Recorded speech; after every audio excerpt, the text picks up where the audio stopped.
নমস্কার বন্ধুরা, এই চ্যানেলে জানাই আপনাদের স্বাগত। বন্ধুরা, মহাকবি কালিদাস যার বন্দনা করেছেন, ভগবান শ্রীকৃষ্ণ গীতায় যাকে নিজের স্বরূপ বলেছেন, সেই ঋতুরাজ বসন্তের আগমন ঘটেছে। বাংলার ক্যালেন্ডারে একাদশ মাস অর্থাৎ ফাল্গুন মাস। চৈত্র মাসের বছর শেষ হয় ঠিকই, কিন্তু প্রকৃতির নবজাগরণ শুরু হয় এই ফাল্গুন মাস থেকেই।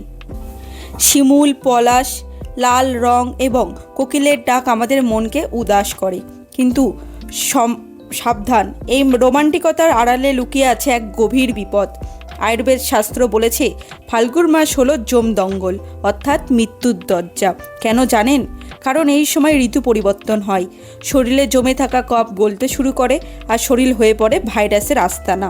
আজকের এই ভিডিওতে আমরা আপনাদের সামনে অত্যন্ত গুরুত্বপূর্ণ বিষয় নিয়ে আলোচনা করব।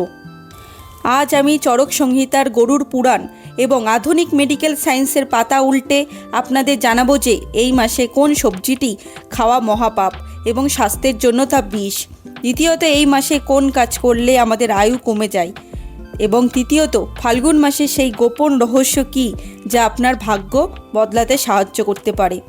ফাল্গুন মাস কেন গুরুত্বপূর্ণ, এই মাসে আমাদের কোন কোন বিষয় পালন করা প্রয়োজন, এই সমস্ত কিছুই এই ভিডিওতে আপনাদের সামনে বিস্তারিত আলোচনা করব। আজকের এই তথ্য সচরাচর আপনি ইন্টারনেটে পাবেন না। সবার প্রথমে একটু ইতিহাসের গভীরে যাওয়া যাক। এই মাসের নাম ফাল্গুন মাস কেন? জ্যোতিষশাস্ত্রে বলেছে এই মাস পূর্ণিমা তিথিতে চাঁদ অবস্থান করে উত্তর ফাল্গুনী নক্ষত্রে। এই নক্ষত্রের অধিপতি হলেন ভগ অর্থাৎ অর্যমা, যিনি হলেন সুখ, সমৃদ্ধি এবং সৌভাগ্যের দেবতা। তার শাস্ত্র বলেছে বছরের অন্য 11 মাস যদি আপনি কষ্টে থাকেন, তবুও এই ফাল্গুন মাস যদি আপনি নিয়ম মেনে চলেন, তবে ভগ দেবতা আশীর্বাদে আপনার ভাগ্য নিশ্চিত পূরণ হবে। দ্বিতীয়ত, এই মাসটি হলো দেবাদিদেব মহাদেবের বাস। আপনারা সবাই জানেন যে এই মাসের কৃষ্ণপক্ষের চতুর্দশী তিথিতে পালিত হয় মহাশিবরাত্রি। আমরা তা সকলেই পালন করেছি। অন্যদিকে এই মাস পূর্ণিমাতে হয় ভগবান শ্রীকৃষ্ণের দোলযাত্রা, অর্থাৎ এই মাসটি হলো শিব শক্তি এবং রাধাকৃষ্ণের উভয়ের মিলনের মাস। আধ্যাত্মিক উন্নতির জন্য এর চেয়ে পবিত্র সময় আর নেই। এবার আসি বিজ্ঞানে মন দিয়ে শুনুন। বিশেষ করে আপনাদের বয়োজ্যেষ্ঠ দর্শকেরা শীতকালে আমাদের শরীরে নিজেকে গরম রাখার জন্য প্রচুর এনার্জি সঞ্চয় করে। আমাদের শরীরে কফ বা মিউকাস জমে বরফের মতো হয়ে থাকে, কিন্তু ফাল্গুন মাসে যখন সূর্যের তাপ ধীরে ধীরে বাড়তে শুরু করে, অর্থাৎ সূর্যের উত্তরায়ণ শুরু হয়, তখন সেই জমে থাকা কফ গলতে শুরু করে। ঠিক যেমন পাহাড়ে বরফ গলতে নদীতে বান আসে, তেমনি শরীরে কফ করলে আমাদের অগ্নি বা হজম শক্তি নিভে যায়। এর ফলে এই মাসে সর্দি, কাশি, জ্বরের প্রকোপ দেখা যায়। বসন্ত বা চিকেন পক্স মূলত এই মাসেই বেশি দেখা যায়। এর পাশাপাশি শরীরে আলস্য বা শরীরে একটা ভারী ভারী ভাব অনুভব হয়। এই বিপদ থেকে বাঁচতে আমাদের ঋষিরা 3টি মহা ঔষধির কথা বলে গেছেন, যা আজ মডার্ন সায়েন্সও স্বীকার করে নিয়েছে। বন্ধুরা, সুস্থ থাকতে আগে জানতে হবে আপনি এই মাসে কি বর্জন করবেন। ফাল্গুন মাসে এই খাবারগুলি মনে রাখবেন আপনার শত্রু। প্রথমত, এই মাসে মটন অর্থাৎ পাঁঠার মাংস, অতিরিক্ত তেল, চর্বিযুক্ত খাবার, বাসি খাবার একদম খাবেন না, কারণ আপনার পেটে আগুন এখন কিন্তু নিভে নিবে। ভারী খাবার খেলেই পেটে গ্যাস, অম্বল এবং বদহজম হবে।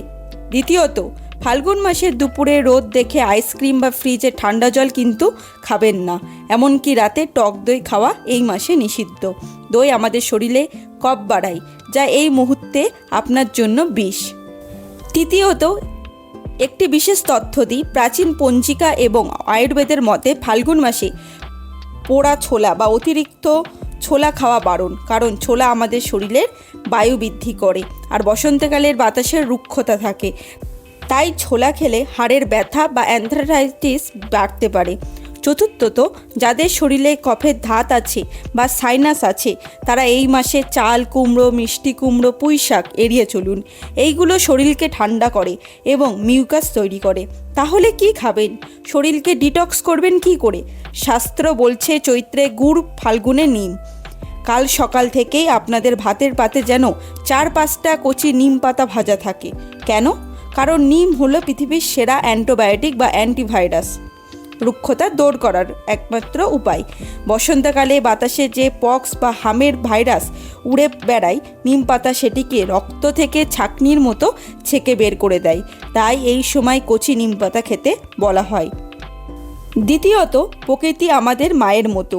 প্রকৃতি জানে এই সময় আমাদের পক্স হতে পারে, তাই প্রকৃতি এই সময় গাছে দেখবেন সজনের ফুল ফোটায়। সজনের ফুল হলো পক্সের ন্যাচারাল ভ্যাকসিন। সপ্তাহে অন্তত 3 দিন সজনের ফুল বা ডাঁটার তরকারি খান। তৃতীয়, সকালে উঠে খালি পেটে একটি আমলকি বা হরিতকি ভেজানো জল খান। এটি আপনার লিভারকে সচল রাখবে। চতুর্থত, এই সময় নতুন চালের ভাত না খেয়ে যদি পারেন পুরনো চাল, যব, গমের আটা খান। এগুলি হজম হতে কম সময় নেয়।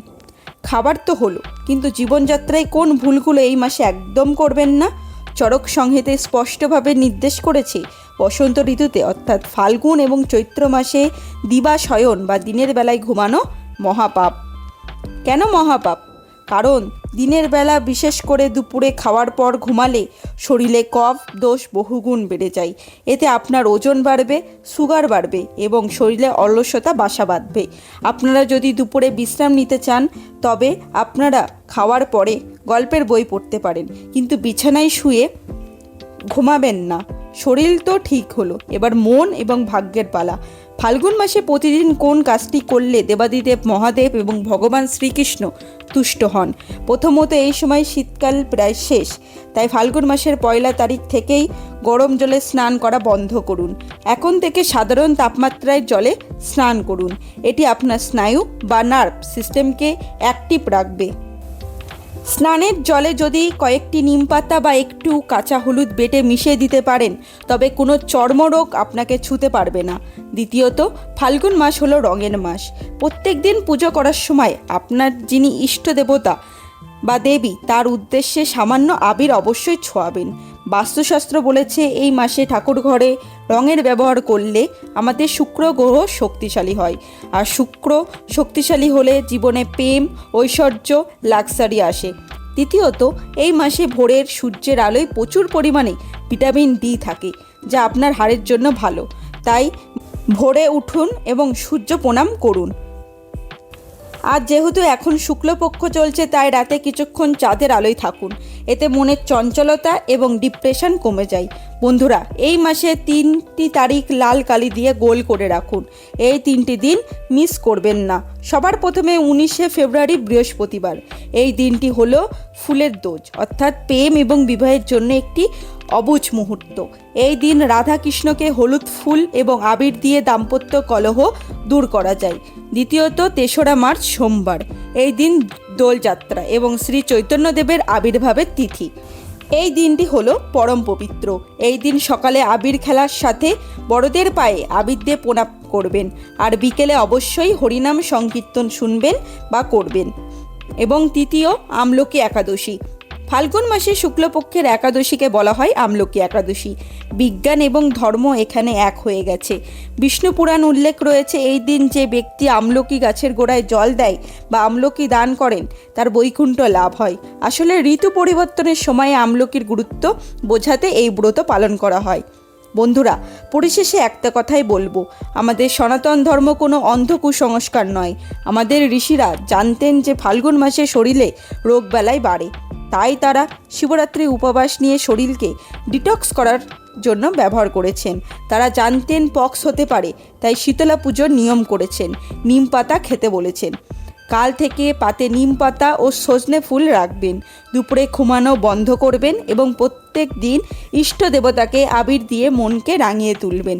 যদি ভিডিওটি ভালো লেগে থাকে, ভিডিওটি আপনার পরিবার এবং বন্ধুদের সাথে শেয়ার করতে ভুলবেন না, কারণ সুস্থ এবং সঠিক জ্ঞান দান করাও একটা মস্ত বড় পুণ্য। কমেন্টে লিখুন হরে কৃষ্ণ। সবাই ভালো থাকবেন, সুস্থ থাকবেন। এই ধরনের ভিডিও আরও পেতে আমার চ্যানেলটিকে সাবস্ক্রাইব করবেন। ভিডিওটি দেখার জন্য অসংখ্য ধন্যবাদ। নমস্কার।